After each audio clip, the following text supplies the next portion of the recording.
এশিয়ার দুই হেভিওয়েট ভারত আর চীন দশকের পর দশক ধরে হিমালয়ের বরফ ঢাকা চূড়াগুলোতে তাদের সীমান্ত নিয়ে উত্তেজনা রয়েছে, কিন্তু এই দুর্গম রণক্ষেত্রে সত্যিকারের শক্তিটা কার বেশি? চলুন আজ এই বিষয়টার গভীরে যাওয়া যাক। এই যে ম্যাপটা দেখছেন, প্রায় ৩,০০০ কিলোমিটারেরও বেশি লম্বা একটা সীমান্ত, আর এটাই হলো সব বিতর্কের কেন্দ্রবিন্দু। কয়েক দশক ধরে এই বিশাল এলাকাতেই দুই দেশের মধ্যে বারবার সংঘাতের পরিস্থিতি তৈরি হয়েছে।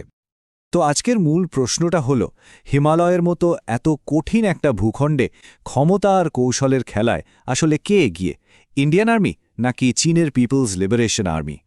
এখনকার এই যে উত্তেজনা, এটা কিন্তু হুট করে শুরু হয়নি। এর পেছনে একটা লম্বা ইতিহাস আছে। চলেন একটু পেছনে ফিরে তাকাই।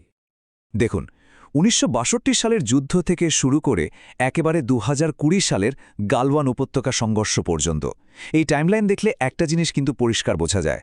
এই ঝামেলাটা বারবার ফিরে এসেছে এবং মাঝে মাঝে তা বেশ ভয়াবহ রূপও নিয়েছে। তো ইতিহাস তো দেখলাম, এবার একটু বর্তমানে ফেরা যাক। আর শুরুটা করি একেবারে সোজা সাপটা সংখ্যা দিয়ে, কারণ কাগজে কলমে শক্তির তুলনাটা তো এখান থেকেই শুরু করতে হয়, তাই না? এই টেবিলটা একবার দেখুন। বাজেট, সেনা, ট্যাঙ্ক, যুদ্ধ বিমান থেকে শুরু করে সাবমারিন, প্রায় সব দিকেই কিন্তু চীন সংখ্যায় বেশ খানিকটা এগিয়ে। মানে কাগজে কলমে যদি দেখেন, চীনের পিএলএ বা পিপলস লিবারেশন আর্মি কিন্তু বেশ বড় একটা শক্তি। আর এই স্লাইডের সংখ্যাটা দেখুন, $224 বিলিয়ন। এটা কিন্তু বিশাল একটা অঙ্ক, ভারতের বাজেটের প্রায় 4 গুণ। ভাবুন তো, এত টাকা দিয়ে ওরা নিজেদের আর্মিকে কতটা আধুনিক করতে পারে। আর সৈন্য প্রায় ২১ লাখ, দুনিয়ার সবচেয়ে বড় আর্মিগুলোর একটা। এই বিশাল সেনাশক্তি যে কোনো পরিস্থিতিতেই একটা বিরাট অ্যাডভান্টেজ, তাই না? কিন্তু যুদ্ধটা তো সাধারণ কোনো মাঠে হচ্ছে না, হচ্ছে হিমালয়ের চূড়ায়। আর এখানেই কিন্তু আসল খেলাটা শুরু হয়। শুধু সংখ্যা দিয়ে সবকিছু মাপা যায় না।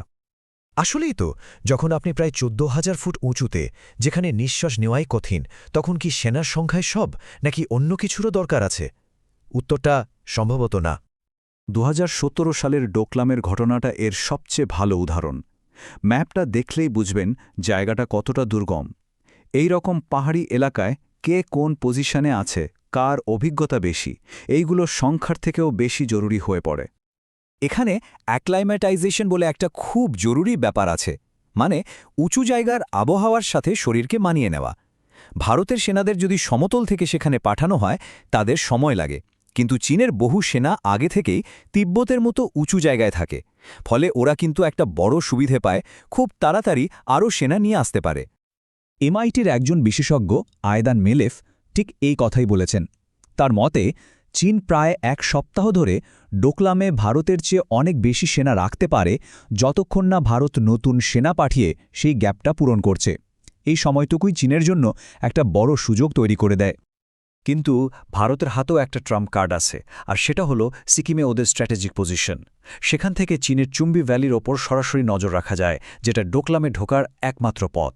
মানে ভারত চাইলে চীনের মুভমেন্ট আটকেও দিতে পারে। এটাই হলো পাহাড়ি যুদ্ধের আসল কৌশল। আচ্ছা, আমরা তো সৈন্য, পাহাড় এসব নিয়ে কথা বললাম, কিন্তু এখনকার যুদ্ধ তো শুধু এখানেই সীমাবদ্ধ নেই। একটা অদৃশ্য যুদ্ধক্ষেত্রও আছে, আর সেটা হলো টেকনোলজি। চলুন এবার সেদিকে যাই। আধুনিক যুদ্ধে নেটওয়ার্ক সেন্ট্রিক ওয়ারফেয়ার কথাটা খুব শোনা যায়। সোজা কথায় এর মানে হলো সব সেনা, অস্ত্র, ড্রোন সবকিছুকে একটা নেটওয়ার্কে জুড়ে দেওয়া। এতে তথ্যের আদান প্রদান খুব দ্রুত হয় আর সিদ্ধান্ত নেওয়া সহজ হয়ে যায়। ভারত চীন দুদেশই এ ব্যাপারটাকে খুব গুরুত্ব দেয়। কিন্তু যখন আর্টিফিশিয়াল ইন্টেলিজেন্স বা এআই এর কথা আসে, তখন দুজনের রাস্তা কিন্তু একদম আলাদা। চীন এটাকে সরাসরি সামরিক কাজে লাগাচ্ছে, নাম দিয়েছে ইন্টেলিজেন্টাইজড ওয়ারফেয়ার। আলিবাবা, টেনসেন্টের মতো বড় বড় কোম্পানিও এই কাজে যুক্ত। অন্যদিকে ভারতের ফোকাসটা হলো এআই ফর অল, মানে সাধারণ মানুষের উন্নয়নের কাজে এআইকে ব্যবহার করা। আর এই স্লাইডের পয়েন্টগুলো কিন্তু বেশ চিন্তার। চীনের আর্মি সাইবার অ্যাটাকের মাধ্যমে আগে থেকে হামলা করার প্ল্যান করে। ওদের লক্ষ্য হল যুদ্ধ শুরু হওয়ার আগেই শত্রুর সিস্টেমে ভাইরাস বা ম্যালওয়্যার ঢুকিয়ে দেওয়া। ভাবুন একবার, যদি লড়াই শুরুর আগেই শত্রুর কমান্ড আর কন্ট্রোল সিস্টেমটাই বিকল করে দেওয়া যায়, তাহলে কি হবে? তো এত কিছু জানার পর আমরা কোথায় দাঁড়ালাম? পরিস্থিতিটা কিন্তু বেশ জটিল। চলুন শেষ করার আগে পুরো ব্যাপারটা একবার এক জায়গায় এনে দেখি। আসলে সত্যিটা হলো, এই লড়াইয়ে কোনো সহজ উইনার নেই।